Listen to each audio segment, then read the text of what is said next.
Hello students, class 9 physics हम कर रहे थे। ठीक है, मोशन चैप्टर जिसमें हमने सारा कुछ पढ़ लिया था। एक और टॉपिक हमारा लास्ट बचा हुआ है, वो है यूनिफॉर्म सर्कुलर मोशन। तो आज हम जो टॉपिक पढ़ेंगे वो है हमारा यूनिफॉर्म सर्कुलर मोशन। ठीक है स्टूडेंट्स, यहां पे आप देख रहे हो कि ये जो यूनिफॉर्म सर्कुलर मोशन है ये 3 वर्ड से मिलके बनी है। ठीक है, सिंपली हम समझते हैं। पहला वर्ड है हमारा यूनिफॉर्म, ठीक है, दूसरा है सर्कुलर और तीसरा जो है वो मोशन। अगर हम देखें तो हम इन तीनों के बारे में जानते हैं। मोशन आप पढ़ ही रहे हो, चैप्टर क्या है। मोशन का मतलब ये है कि कोई बॉडी मोशन में कब कही जाएगी, जब वो टाइम के साथ अपनी पोजीशन को चेंज करे। ठीक है, सर्कुलर का मतलब सर्कल से रिलेटेड कोई चीज है। यूनिफॉर्म का मतलब तो आपको अच्छे तरीके से पता होगा, आप यूनिफॉर्म मोशन पढ़ चुके हो, यूनिफॉर्म एक्सेलरेशन पढ़ चुके हो। ठीक है, तो तीनों वर्ड्स का मतलब पता है, तो फिर ये पूरा एक जो सिंपल सा वर्ड बना हुआ है तीनों को मिला के, वो तो बहुत ही सिंपल चीज होगी। ठीक है, अब यूनिफॉर्म का मतलब क्या होता है? यूनिफॉर्म का मतलब ये है कि जैसे कोई भी बॉडी है वो मोशन में है और इक्वल इंटरवल ऑफ टाइम में इक्वल डिस्टेंसेस कवर कर रही है, तो उसके मोशन को क्या बोलेंगे? Uniform motion. ठीक है, जैसे कि हम एक एग्जांपल लेते हैं। ठीक है, जैसे कि कोई एथलेट है हमारा, ठीक है, और वो क्या कर रहा है कि मोशन कर रहा है, और अगर उसका पाथ हम देखते हैं तो उसका पाथ जो है वो स्क्वायर है। ठीक है, मींस स्क्वायर वाले पाथ में वो मोशन कर रहा है। ठीक है, तो अगर यहां पे देखें तो एथलेट को कितनी बार अपनी डायरेक्शन चेंज करनी पड़ेगी? 4 टाइम्स। ठीक है, क्योंकि इसमें 4 साइड्स हैं। ठीक, अगर हम इसके पाथ को चेंज कर दें और एक इस टाइप का शेप का हम कोई चीज बनाते हैं, ये क्या होगा? इसमें कितनी साइड्स हैं? 2, 4 और 6। तो ये क्या है? हमारा हेक्सागन है।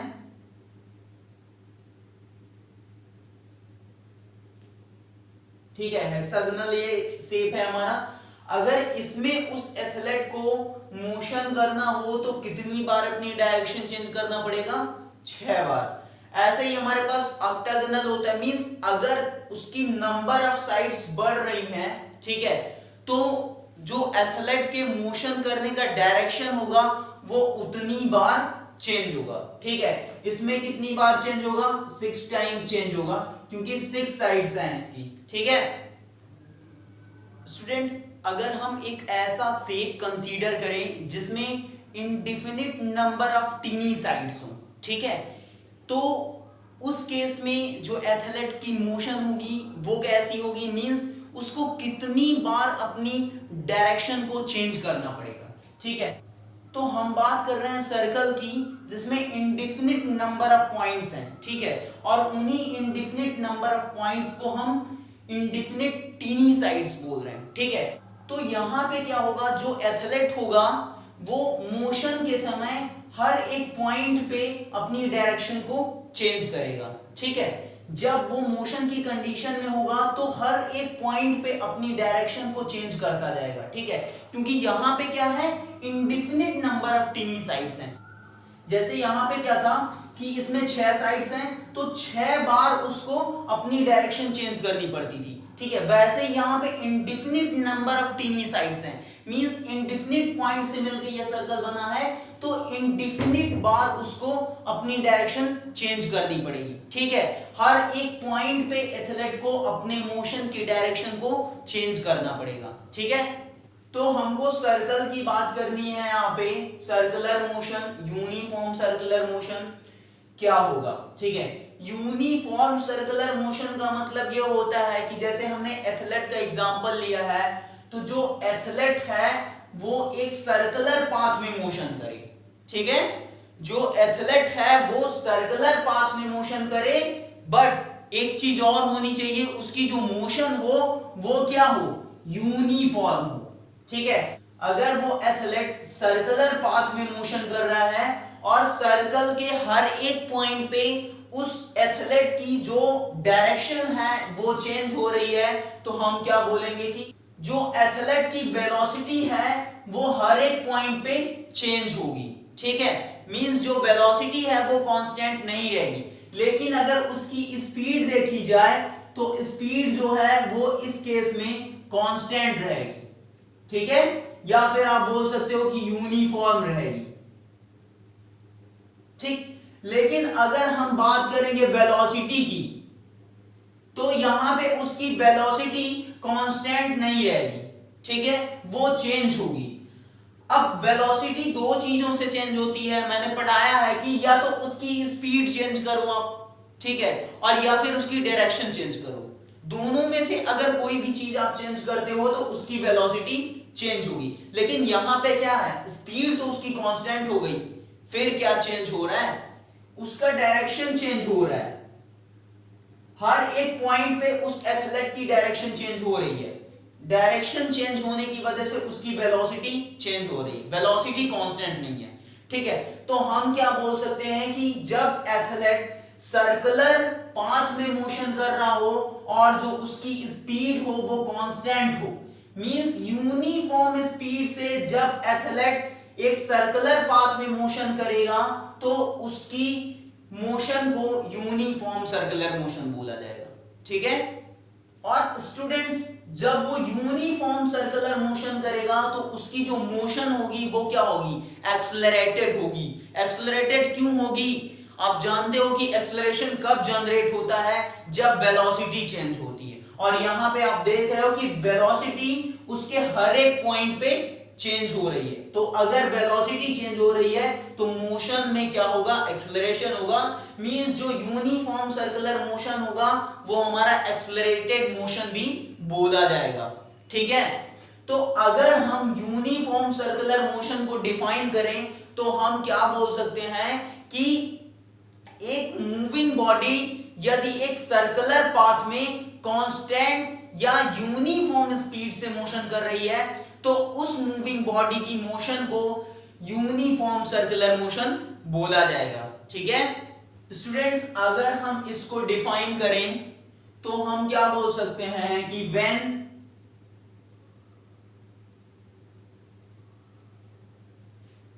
a body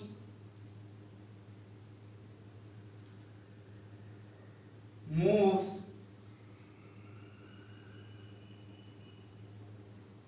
in a circular path with constant speed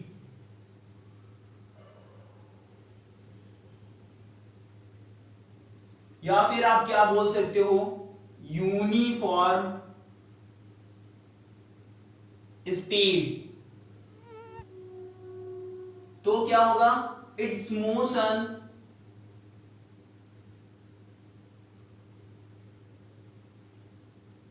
is called as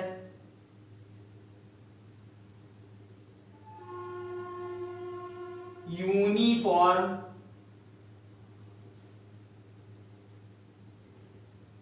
circular motion। ठीक है, तो स्टूडेंट क्या बोल रहा है कि when a body moves in a circular path with constant speed or uniform speed its motion is called as uniform circular motion। ठीक है, वही बता रहा है कि जब सर्कुलर पाथ में कोई बॉडी मोशन कर रही है विथ कांस्टेंट और uniform speed then the motion of the body is called as uniform circular motion। ठीक है, अगर इसका एग्जांपल हम बोलें तो हम बोल सकते हैं कि आर्टिफिशियल सैटेलाइट्स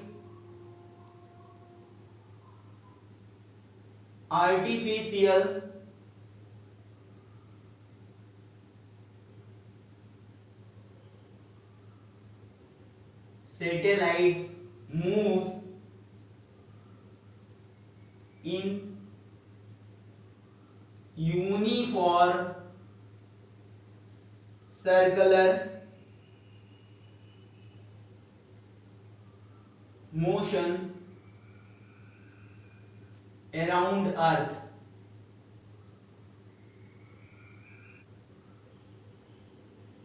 ठीक है स्टूडेंट्स, मींस जो आर्टिफिशियल सैटेलाइट होते हैं जो कि अर्थ के अराउंड में मोशन करते हैं, उनका मोशन कैसा होता है? उनका भी मोशन यूनिफॉर्म सर्कुलर मोशन होता है। ठीक है, जैसे कि ये अगर हमारी अर्थ है, इसके चारों ओर कोई सैटेलाइट मोशन कर रहा है, तो इसका जो मोशन होगा वो यूनिफॉर्म सर्कुलर मोशन होगा। अगर और एग्जांपल आप बोलो तो जैसे कि अर्थ है, सन के अराउंड में रिवॉल्व करती है, तो उसका मोशन भी यूनिफॉर्म सर्कुलर मोशन होता है।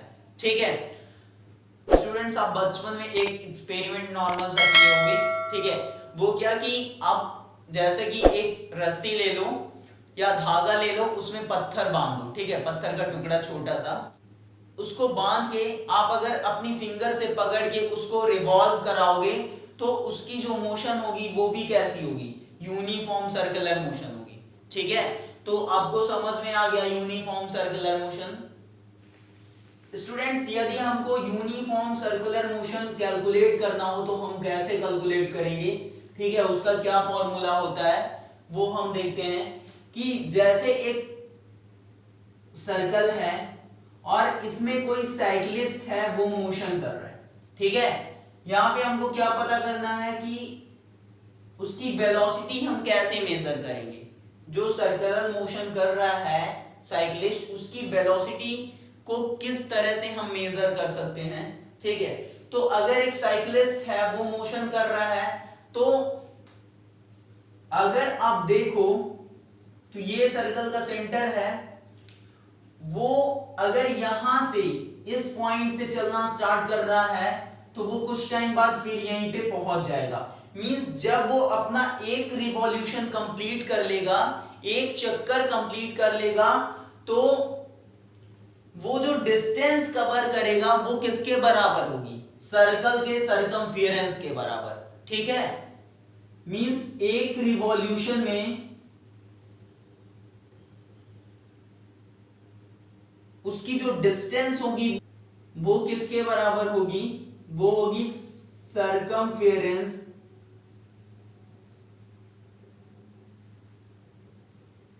Of circle. सर्कल के सरकमफेरेंस के बराबर होगी। ठीक है, ये पूरा, तो सर्कल का सरकमफेरेंस क्या होता है? 2 पाई r। ठीक है, अब ये तो इतनी डिस्टेंस वो एक रिवॉल्यूशन कंप्लीट करने में चलेगा, 2 पाई r। हमको क्या फाइंड अप करना है? उसकी वेलोसिटी निकालना है। मींस अगर उसकी वेलोसिटी कैलकुलेट करना है तो हम क्या बोल सकते हैं कि 2 पाई r अपॉन t। ठीक है, डिस्टेंस पर यूनिट टाइम। ठीक है, और यहां पे डिस्टेंस क्या है? जो उसका सरकमफेरेंस होगा। ठीक है, तो इस फॉर्मूले से आप किसी भी यूनिफॉर्म सर्कुलर मोशन कर रही बॉडी की वेलोसिटी कैलकुलेट कर सकते हो। ठीक है, अगर यहीं पे हम बोलें कि जो साइक्लिस्ट है वो अपना एक रिवॉल्यूशन 2 मिनट में कंप्लीट कर ले रहा है। ठीक है, और इसकी जो रेडियस है सर्कल की वो है r इक्वल्स टू 10 मीटर। ठीक है, तो इसकी वेलोसिटी क्या होगी साइक्लिस्ट की? तो इसकी वेलोसिटी हमको कैलकुलेट करनी है तो हम ये फॉर्मूला यूज कर देंगे, v equals to 2 pi r divided by time. तो अगर इसकी वैल्यू पुट अप कर दें, 2 इंटू पाई की वैल्यू कितनी होती है? 22/7 इंटू आर की वैल्यू 10 है, डिवाइडेड बाई टाइम कितना है? 2 मिनट का, तो उसको सेकंड में कन्वर्ट करेंगे तो 2 इंटू 60 हो जाएगा। ठीक है, यहां से 2 से 2 कैंसिल हो जाएगा, ये क्या होगा? 10 से ये 60 कैंसिल हो जाएगा, मींस कितना आएगा? 22/7 इंटू 6, तो ये कितना आ गया? 22/42। ठीक है, तो जो इसकी वेलोसिटी आ रही है वो आ रही है 22/42 मीटर पर सेकेंड। मींस जो साइकिलिस्ट है वो 22/42 मीटर पर सेकेंड की वेलोसिटी से मोशन कर रहा है। ठीक है, आप कमेंट करके बताना कि मेरा वीडियो कैसा लगा, आपको समझ में आया या फिर नहीं आया। ठीक है, और प्लीज रिक्वेस्ट है कि जो भी चैनल पे नया वो चैनल को सब्सक्राइब कर देना। ठीक है स्टूडेंट्स।